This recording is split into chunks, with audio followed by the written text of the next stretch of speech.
escola, agradeço já a sua disponibilidade. De certo, já lhe colocaram esta pergunta muitas vezes, mas para que os nossos leitores conheçam um pouco melhor o seu trajeto, gostaria de saber se a escrita já faz parte da sua vida há muito tempo. Quando começou a escrever e a sentir a necessidade de partilhar o que escrevia? Comecei a escrever muito novo. Comecei a escrever de uma forma intencional para publicar aí aos 17, 18 anos. Os meus primeiros textos foram publicados em jornais, teria aí os meus 18, 19 anos. E os primeiros textos que foram recitados, foi uma peça de teatro, no meu primeiro trabalho, eu tinha 18 anos.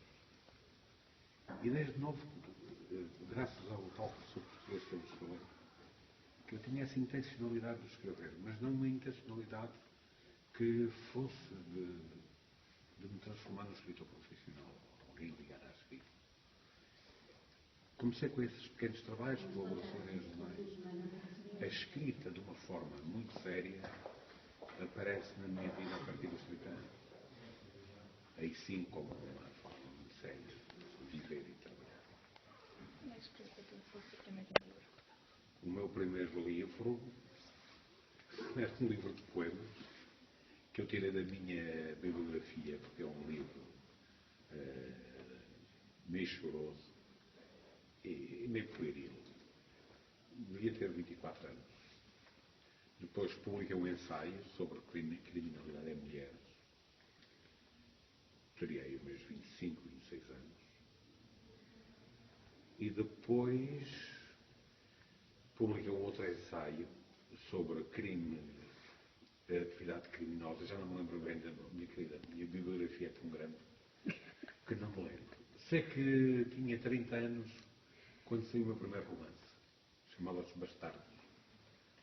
Hoje não está já no mercado. E a partir daí nunca mais parei. Então ali por volta dos... Posso dizer que entre os 28 e 35 anos foi quando começou de uma forma muito determinada a minha produção, quer para jornais, quer para editores de livros, quer... Foi aí. Depois a televisão chega, um pouco mais tarde, eu escrevo o primeiro filme com 35 anos, 36, e a partir daí também começou a televisão, escrever para a televisão. Enfim, pronto, eu estou com os 7, mas espero até aos 120 de acabar o resto que eu começava. As histórias. Agora vou pedir para o senhor retratar os seus tempos de criança. Como é essa relação com a escola? Foi sempre uma relação minha, eu gostava muito da escola. A minha escola era o espaço de encontro, eu vivia num Monte Alentejano e eu tinha poucas crianças. Nós encontrávamos na escola éramos mais. Então era sempre uma festa ir para a escola, não é? E tinha uma relação grande de alegria ir à escola, estar na escola. Embora não fosse um aluno brilhante, nunca fui um aluno brilhante. Gostava mais de futebol do que estudar. Mas depois, com o amadurecer do tempo, com a idade, tornei-me um melhor aluno. Acho que acabei a minha vida académica sendo um aluno de excelência, mas fui sempre um aluno razoável. Mas jogava bem a defesa. Quando jogávamos à bola, dava umas boas charrafadas, não deixava passar com a bola. Gostava de participar nas aulas, de realizar trabalhos de grupo? Sim, gostava e era muito ativo.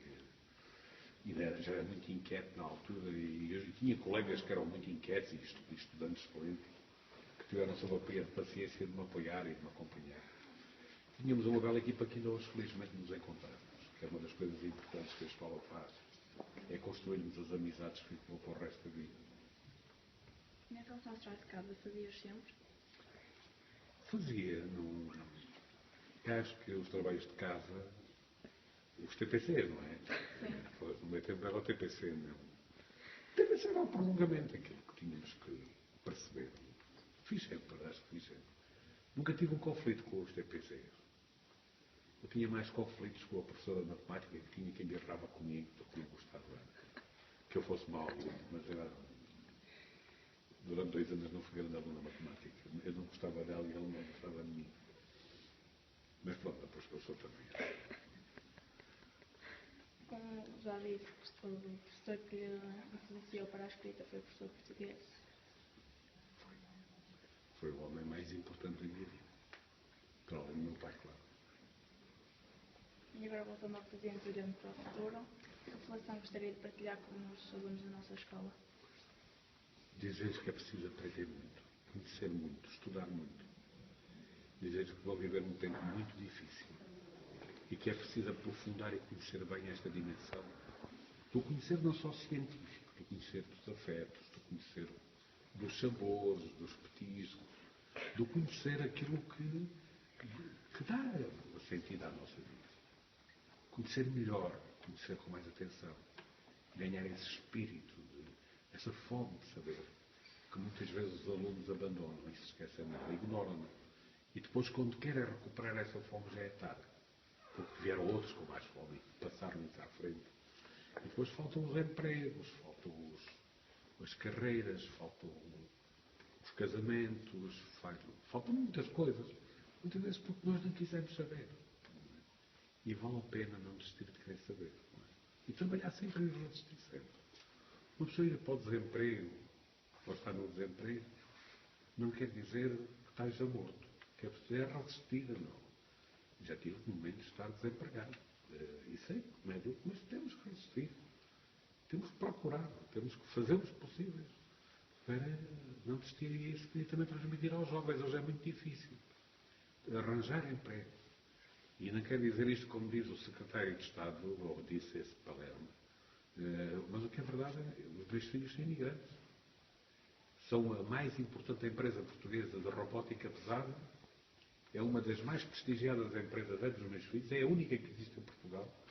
Ainda agora ganhou um prémio internacional extraordinário do grupo mais prestigiado de robótica. É uma empresa que emprega 84 engenheiros portugueses de topo, especializados todos em robótica pesada, que trabalham em todas as partes do mundo e não têm trabalho em Portugal. Uma empresa que fatura 14 milhões de euros por ano e aqui em Portugal recebe prémios, paga impostos e não tem trabalho. Aliás, tinha aqui a chamada de um deles que deve ter acabado de chegar da China, onde tem estado a trabalhar, com alguns engenheiros da sua empresa, naquelas grandes fábricas de automóveis, não há empregos em Portugal. Não é? E, portanto, eu também como fui imigrante e andei muito pelo estrangeiro, eu não vejo essa história de ter que partir para o estrangeiro como uma desgraça. Acho que é uma riqueza. Eu só me soube bem e só me fez bem os tempos que passei em França, que passei na Suíça, que passei no Oriente. Nós aprendemos mais, aprendemos e conhecemos outros. E quando regressamos, se quisermos regressar, vamos melhor preparados. Mas a gente não pode acomodar-se a esta história de tem que arranjar emprego aqui e já, não é? Temos que lutar por ele, temos que fazer os possíveis para não desistir e para resistir e para tornar a nossa vida numa caminhada para o sucesso. Nós temos que ter sucesso. Vocês têm que ter sucesso.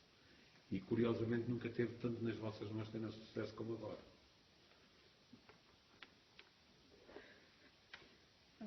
Em nome da escola, gostaria de agradecer mais Muito obrigado, minha querida. a disponibilidade. Obrigado. Disponham sempre.